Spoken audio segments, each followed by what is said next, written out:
was really cool.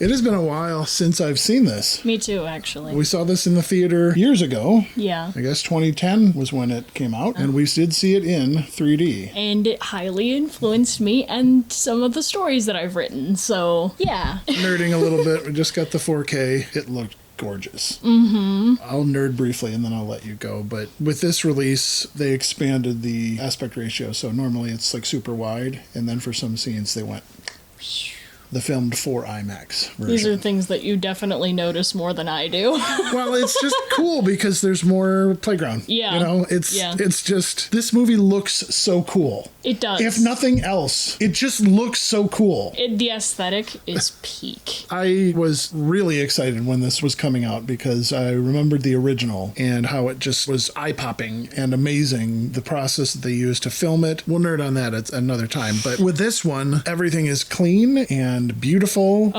pristine. Yeah, I noticed that there was a very big difference with the way that things were angled in the camera from when they were in the grid and from when they were outside. Because when they're in the grid, everything lines up just perfectly. Even the characters, like holding staves, they have to hold it up just right. Exactly at a right angle. Exactly at a right angle. Like, all the characters have to make sure that the light hits in the exact position. Yeah. Like, lines that are going all the way down have to perfectly line up with the camera. And then when you're outside, everything's like off to the side.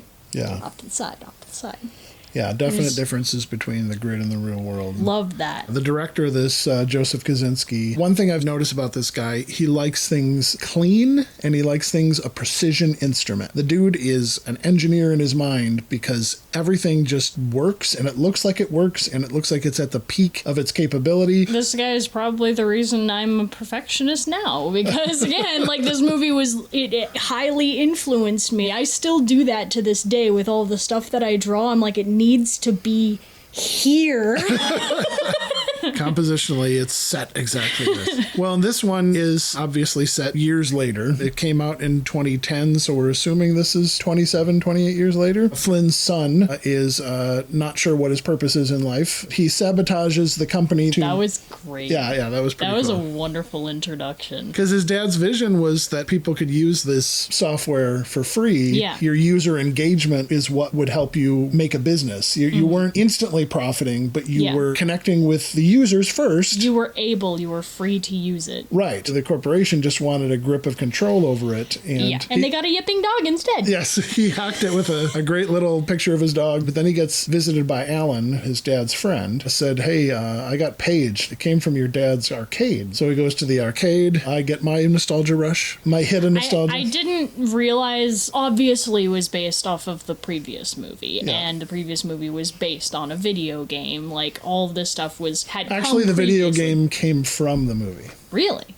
Really, really. That's really cool. Yeah. I didn't know that. Yes. But anyway, since I haven't seen this movie in so long, I genuinely did not realize just how much 80s nostalgia there was in it. Yeah. Because I was, being the younger kid during that time, I was looking at all the aesthetics and all of the, like, the Daft Punk and, like, stuff like that. And then when the 80s music went on, I was like, oh yeah, it was from the, duh. And it was perfectly chosen. That was Journey. And the lyrics were going through exactly what the plot was going through, so it kind of mirrored that and all that. So there's a reason why Stranger Things led with a Journey song for their last season, because they're cool. I'm just saying, Steve Perry. Anyway, I just thought it was cool that in the last one, Jeff Bridges' character just kind of falls back and like this, you know, and in this one he just sort of gets zapped and he doesn't even know that it's happening, and then he's in the grid. He's suddenly there. I loved the stretch of the lighting there. That was cool effect. But it deals with so many issues. What a vision of a world. So many artists and so many people who are involved with it. They made sure that the guy who put together the original was a producer on this, and so he did have input, because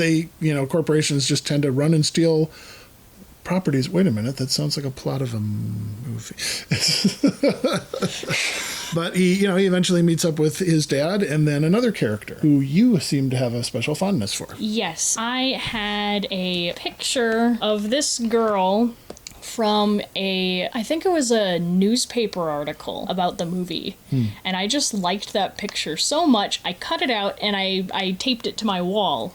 in my previous room. I remember that. That stayed there for a very long time. Her outfit influenced one of my character's outfits.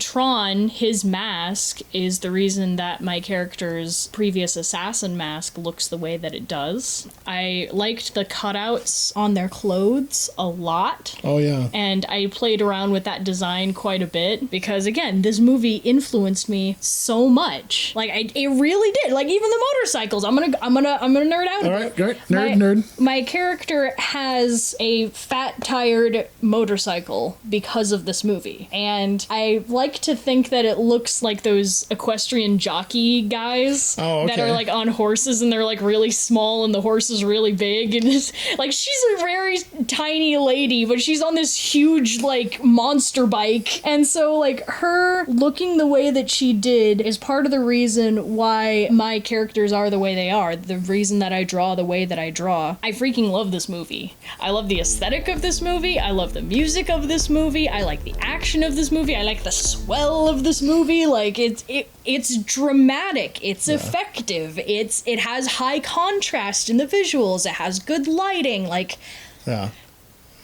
it's so cool. It screams creator design. Exactly. Look at this ship. It really is amazing. I mean, I had to hold all of this back while he was honestly, nerding. if it was just music and visuals, it would work. Yeah. You'd almost want this like projected on your wall just to have it to look at it. That's probably the reason why so many people have LEDs in their room now. From TRON Legacy? Yeah, everyone's doing that. It just looks cool. There was a time I was on TikTok, I'm sorry. But I was on TikTok. We're confessing. And there was like this trend where when you had a ring light, you would hold it behind you and the light would be shining from behind you, and then as you moved it, the light would be shining on you. Oh, and you'd like see yourself in the camera through the ring. Okay. And so I don't know what else it could have been inspired by. Ring lights are very distinctly shaped like a Tron disc. Like, yep. I really liked the story there with him and was it Clue? I think it was Clue. And his son. That a lot of the scenes, as we talked about before, it was like, it's very perfectionistic. And it was really cool to see him grow as a character, to literally be facing himself. Yeah. And seeing, I was wrong. Yeah. That's growth. And that's profound growth. It wasn't something where he had to be literally looking into a mirror. It was him when he was younger. And he found a truth he didn't have before. Right. And then when he finally understood it, he was able to face it. Yeah. And he was able to embrace the past version of himself and be okay with his past. Yeah. And that was so cool. It's pretty profound. Saying, basically, I thought perfection was the goal, but there's no such thing. Like, to be comfortable with life not being perfect, that's actually the best. Yeah. And he did. He said, I was wrong. It's weird how that universal sentiment came from something like a movie like this. I really appreciated that. And the fact that when his son came into the grid and met Clue, who he thought was his dad, he was treated very indifferently. Yeah, it was But very when he cool, met his dad, the first thing his dad did was hug him. Yeah. And I thought that was awesome. Yeah. It really goes to show like how much he's changed as a person too. Yes. He just wanted to see his son again. Yeah. He just wanted to love this real person that he has missed for so long. And then they team up to go against the bad guys and all the rest of that stuff. I love that line where it's just like we're a team, right? Right. And it's just like, didn't want you to say that. Why'd you have to bring that up? I don't know. God, there's so many ideas. There's almost too many ideas. Yeah, I thought that. I thought like they were trying to gather as many really smart things as they could into one thing. Yeah. And it wasn't honed in as much, but they did hone in on the perfection thing. Yeah. And I was really glad about that because again, all this movie is showing perfection, perfection, perfection, perfection. And then that wasn't the point. Yeah, real life isn't like that. Yeah. And there's that great moment where she comes with him into the real world and she's riding on the bike and he's driving out. And the first scene you see is the city skyline, which looks all perfect. Mm-hmm. But then it cuts to the other side and it's just the river behind them and then kind of a less refined city. And then it cuts to trees and the sunrise. Yeah. And it just stays on her face as she's simply appreciating the sunrise. Yeah. Wind in her hair. And it's just like, and I just couldn't help but think that's kind of where we need to go. I think we've hit peak technology and aesthetic. And now we're going over the cliff with it. Yeah. People are now craving for more genuine tactile things. Yeah. And, something as simple as witnessing a sunrise. My generation, we're looking for that because we've been kind of deprived of that. Yeah. And I think younger generations are too, but they don't know it yet. Especially because, the thing that happened that we all know about. The snap. The stay-at-home watch. But because of that, everyone was wanting something genuine the entire time. Yeah. Everyone wanted connection. Everyone That's wanted to be outside. Everyone wanted to breathe the air. They wanted to feel freedom Want again. to be around other people. Yeah. Everyone craves that connection because we're built for that. We are. We're created for that.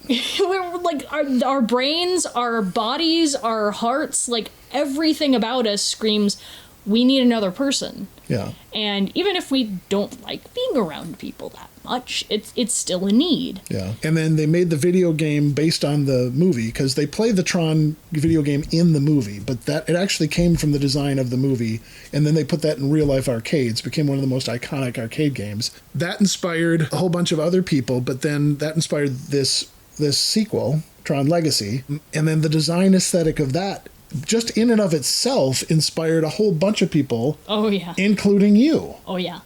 I heard this one Wonderful quote. I don't know what it's from, but I really like it. All artists are thieves.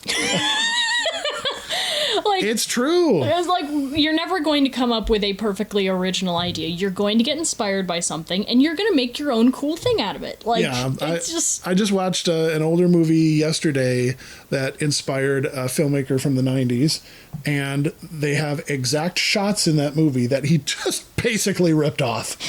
And it's fine because his movie is just as effective. Yeah. But it's that's where that came from. In fact, that's the exact same shot. It's literally, wow. That's not just homage. You blatantly ripped that off. But that's perfectly fine because you made your own thing. Yeah. And it worked. I was actually thinking about that when I was watching the beginning part of this movie, where I was like, oh, that's a cool scene. I'm wondering, if I do ever make something out of the character, that I would use a similar scene like that to, say, hey, this is where that's from. I think that would be so cool if I make something out of her. I don't know if any of you guys are interested in that. Please do tell me if you do, because I won't be able to shut up about it. Curious? If you'd like to know more, then maybe you can and share and subscribe. And I'm really excited to talk characters and talk aesthetics and yeah, because one of the points of our channel is not just to geek out about cool movies like this, but we get inspired by this. We hope you're inspired to make your own art, but we are making our own, and we're making a short film. That's right. And so we're in the storyboard stage right now, and it's a little slow going because art takes a while.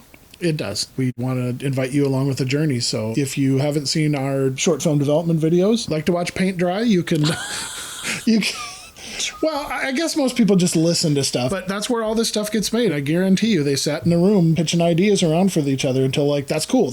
Yeah, we're able to get help from that with our Patreon. Oh, that's right. Which we have in the description. We're really happy to see what you guys think about this. So I think this is end of line, as NCOM would say, Master Control Program.